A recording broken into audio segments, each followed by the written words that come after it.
Bonjour, mesdames, mesdemoiselles, messieurs, chers amis. Bonjour les Kazaouis, les Herbati, les gens du Nord, les gens du Sud. Je pense que nous avons un ensemble en fait, assez varié. Et puis je voudrais vraiment en fait, vous dire que c'est avec un immense plaisir que nous vous accueillons aujourd'hui dans cet endroit. En fait, c'est la première fois qu'on organise un événement ici. C'est assez agréable. Et en fait, c'est une deuxième édition. Comme vous le savez, en fait, nous avons créé en fait, ce forum entièrement dédié à la gestion d'actifs. Nous avons pris l'habitude, il y a assez longtemps, en fait, d'avoir des intégrales de la finance qui couvraient plusieurs aspects liés à la finance, les risques, l'innovation, la dette privée et plein de choses. Mais au fond, on se rend compte, et puis c'est une réalité, c'est une évidence, la gestion d'actifs est un sujet qui est assez important, c'est un sujet qui est vaste, qui est vivant, qui est passionnant, et je dirais même pour certains, c'est un sujet passionnel. Et on verra en fait sur certains aspects pourquoi en fait c'est un sujet qui est aussi très bien sûr évolutif. C'est certainement en fait, comme on parle souvent en fait ici en fait au Maroc, la problématique de financement de l'économie, la gestion d'actifs, les acteurs qui opèrent ça ont un rôle très important et structurant en fait pour le financement de l'économie. La gestion d'actifs et son efficience, en fait, comment faire en sorte que cette gestion d'actifs puisse justement tirer le meilleur à la fois des marchés, satisfaire les besoins des clients en tenant compte de leurs contraintes. Et on sait que cette efficience-là, en fait, c'est une obsession commune. Je pense les différents invités, les différents acteurs, on a tous à cœur justement d'essayer de faire évoluer, de faire en sorte que cette gestion-là puisse répondre aux besoins du client, va essayer un peu d'extraire la valeur, et ça on verra par la suite la problématique de cette valeur-là qui existe dans le marché.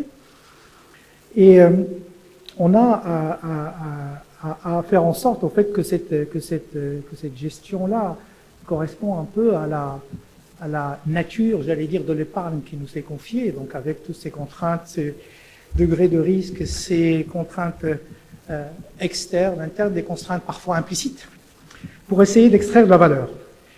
Alors, tout ça nous amène au fait à dire, et c'est une évidence aussi, que la gestion d'actifs, que pour la gestion d'actifs, le statu quo n'est jamais une option.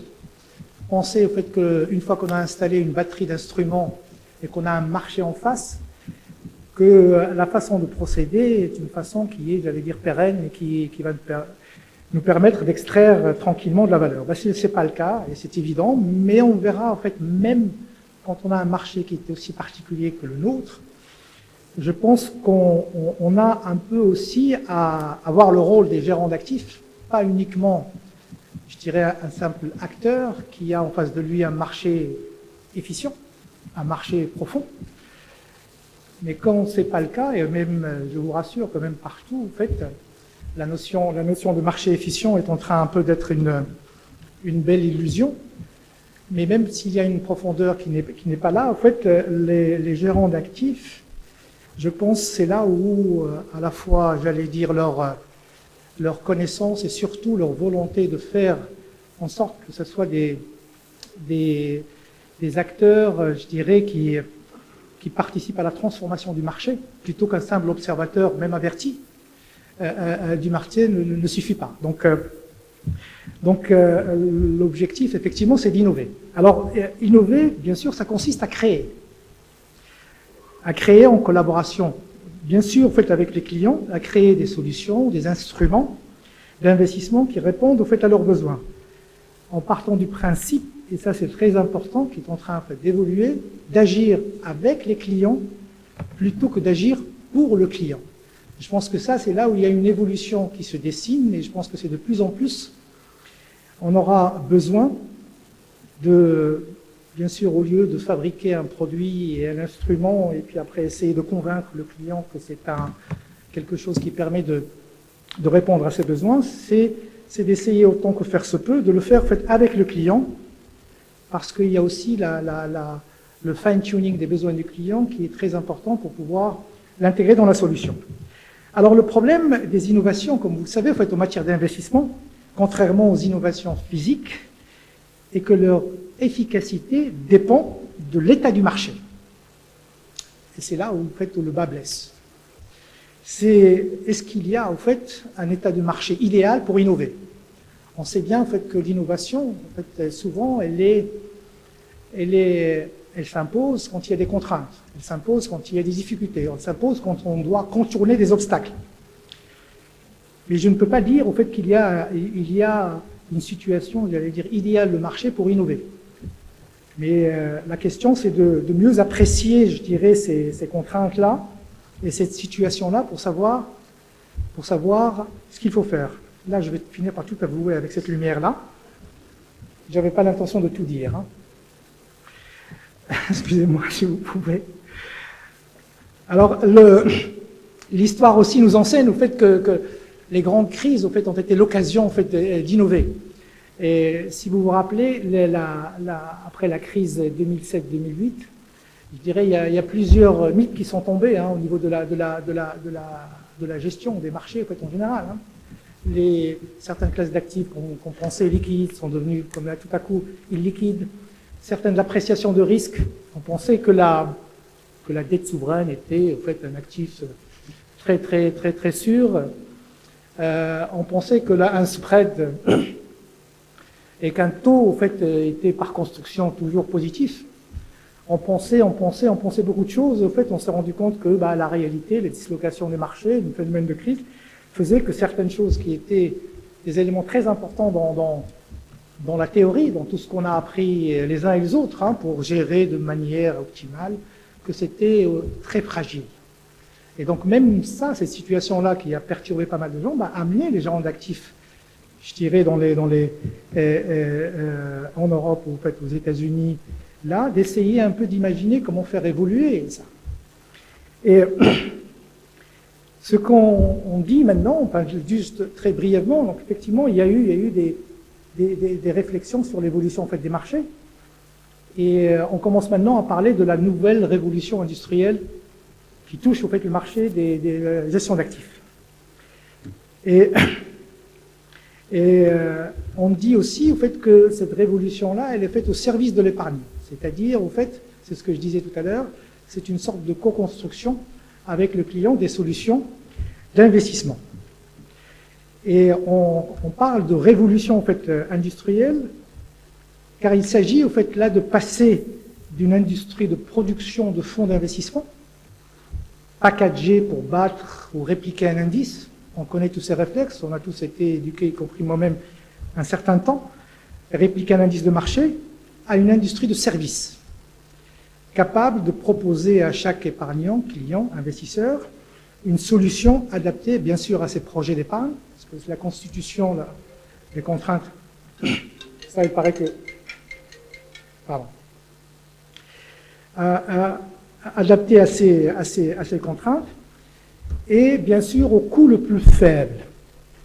Parce que tout ça est lié au fait à cette problématique-là, coût, valeur ajoutée, qui est de plus en plus présent et auquel au fait il faut prêter une attention et essayer de voir justement d'arriver à la bonne combinaison.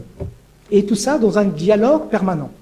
C'est-à-dire qu'on passe de la culture de reporting au client à une culture d'échange et de dialogue en fait, avec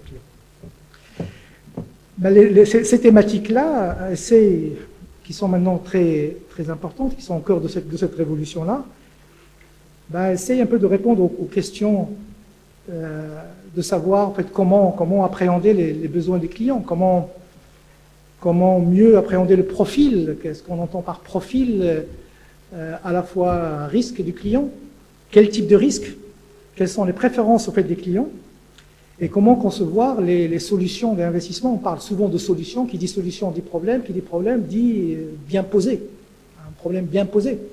Donc ça veut dire, au fait, essayer de bien cerner, donc je dirais, une lecture 360 de l'environnement du client, des contraintes du client, du monde du client, pour essayer d'aller de l'avant. Dans un changement en fait, qui est assez profond, qui est en train de se dessiner, et je reviendrai sur le marché local, mais c'était important juste pour planter un peu le décor de ce qui se passe ailleurs. C'est c'est une évolution, révolution avec le sujet des technologies. C'est un changement profond en fait, qui concerne tous les acteurs. Il concerne toute l'industrie, les infrastructures de gestion, de commercialisation, de distribution, de service aux clients. Il concerne aussi l'épargnant, l'investisseur, qui devra aussi, bien sûr, épargner plus tôt de manière beaucoup plus éclairée que par le passé. Chez nous, au Maroc, le contexte est un peu différent. Le contexte de notre marché, qui est encore en maturation, est marqué par sa faible profondeur au sens large. Prenez la dimension horizontale, verticale, diagonale, on a un sujet là-dedans. Le manque de la liquidité, la faible diversification des profils des acteurs, c'est quelque chose qui sera développé tout à l'heure, elle nuit a priori au fait, à la crédibilité de la structure de prix, qui est au fait l'élément le plus important dans un marché. Et du marché dans son ensemble comme espace de redistribution des risques. Il y a cette notion-là, je dirais, d'un marché de risques, comme je l'ai souvent dit, où on a besoin un peu d'avoir non seulement une bonne appréciation des risques, mais des acteurs différents qui sont prêts à prendre des risques différents. Ceci dit, le rôle, à mon avis, des gérants d'actifs au Maroc se veut et se doit d'être structurant. À mon avis, aucun maillon de la chaîne de l'activité de gestion d'actifs, on ne peut pas se contenter, comme je l'ai dit tout à l'heure, d'être un simple utilisateur ou se contenter d'être un commentateur averti du marché ou même parfois un simple opportuniste. Ça, on le sait, on le fait déjà. Mais je pense que la prise de conscience, comme quoi en fait, les gérants d'actifs, surtout dans un marché comme ça, sont aussi les faiseurs du marché. Donc, c'est eux qui vont pousser les autres opérateurs, dont on parlera tout à l'heure, parce qu'on a tout souvent en tête que les acteurs qui sont dans le marché, c'est les sociétés de gestion, c'est les gérants d'actifs. Mais vous avez aussi les autres opérateurs qui agissent pour compte propre. J'ai en tête, par exemple, les différentes salles de marché. Et ceux-là sont aussi importants, justement, dans la maturation des marchés. On a créé en fait, ce forum-là pour à chaque fois mettre un éclairage sur un sujet qui nous semble non seulement d'actualité, mais important un peu de le mettre sur la table des débats et de l'éclairage. Nous avons traité l'année dernière en fait, les LDI, Liability Driven Investment, donc la gestion qui est guidée par le passif, par les contraintes en fait, du client. La thématique qu'on a choisie aujourd'hui est une thématique qui est assez amusante, elle est intéressante, mais qui est aujourd'hui ce que j'appelle, moi ici, non déclarée. Au Maroc, elle existe dans les esprits des uns et des autres, parce que tout le monde est actif, parce que gérant d'actifs. Tout le monde est je dirais, est très dynamique et très attentif à l'évolution du marché, il réagit en fonction du marché. Mais on sait profondément le sujet qui existe dans la façon un peu de voir les choses, parce que, effectivement, nous pensons en fait que cette thématique-là, qui est à mon avis très, très utile, et elle est peut-être probablement équivoque, parce qu'elle n'est pas aussi claire, tranchante, on le verra par la suite. C'est une chose est sûre, c'est qu'elle ne laisse pas indifférent. C'est que dès qu'on pose ce sujet-là, le sujet de la gestion active ou passive, là, au fait, ou alors ce qu'on appelle dans notre jargon, le métier, c'est entre l'alpha et le bêta, très vite, là, cette comparaison entre la gestion qui délivre la performance, appelons-la naturelle, c'est-à-dire la vague, le marché, celle qui est implicite, parfois composite du marché, et puis celle qui vise à délivrer ce surplus, cette valeur ajoutée. Moi, tout ce que je peux vous dire, c'est que quand on a ce sujet, quand on le pose sur la table, quand on commence à débattre, au fait, on comprend mieux, et là sans jeu de mots, on comprend mieux l'alpha et l'oméga du métier. C'est-à-dire que la création de valeur, qu'est-ce que ça veut dire réellement, et qu'est-ce qu'il faut pour justement la faire vivre et évoluer tant. c'est ce qui nous a amené de mettre ce sujet-là, même si c'est un sujet, comme je l'ai dit, qui est déjà présent dans les esprits, qui a été même depuis 2007, si vous avez souvenir, pas ici mais dans les marchés, où quand il y a eu la crise, on a remis en cause la gestion active et puis on a dit, hop, on va tous en chantant, en fait, en allant vers les ETF, les gestions passives. Mais on verra par la suite des présentations de nos invités pour nous dire un peu ce qui s'est passé et comment ça a été utilisé. Là, je pense que je vais m'arrêter là. Ce que je voulais juste dire à propos des intervenants qui nous ont rejoints, qui ont accepté notre invitation, je voudrais les remercier pour leur contribution. Ça a été dit aussi tout à l'heure, nous avons des profils différents, nous avons des activités, je dirais, différentes, mais tous, je dirais, focalisées à la fois sur le marché de capitaux, sur la gestion d'actifs, mais l'expérience est toujours très intéressante de partager, à la fois un point de vue, j'allais dire, d'un asset owner, c'est-à-dire un propriétaire d'actifs, c'est-à-dire celui qui détient l'épargne, et celui qui est un peu un intermédiaire, qui est le gérant d'actifs, qui effectivement, comme je le disais tout à l'heure, est amené justement, comme tout intermédiaire, à innover pour toujours maintenir sa valeur ajoutée à haut niveau. Les inputs de nos amis, j'espère, et vous le verrez, seront très, très variés. Leurs témoignages seront enrichissants, et puis leur éclairage, et ça, je suis très, très content de les avoir parmi nous, se veulent aussi complémentaires, parce que vu d'un client, vu d'un asset owner à un gérant, c'est toujours très important de pouvoir un peu conjuguer les deux. Et puis, pour finir, je voudrais juste vous dire que ce forum, il a été conçu, en fait, dans un esprit participatif. Il y a une séance à la fin, qui est une séance de questions-réponses, qui est entièrement pour vous. Alors, n'hésitez pas d'en abuser, mais je pense que c'est important de pouvoir échanger.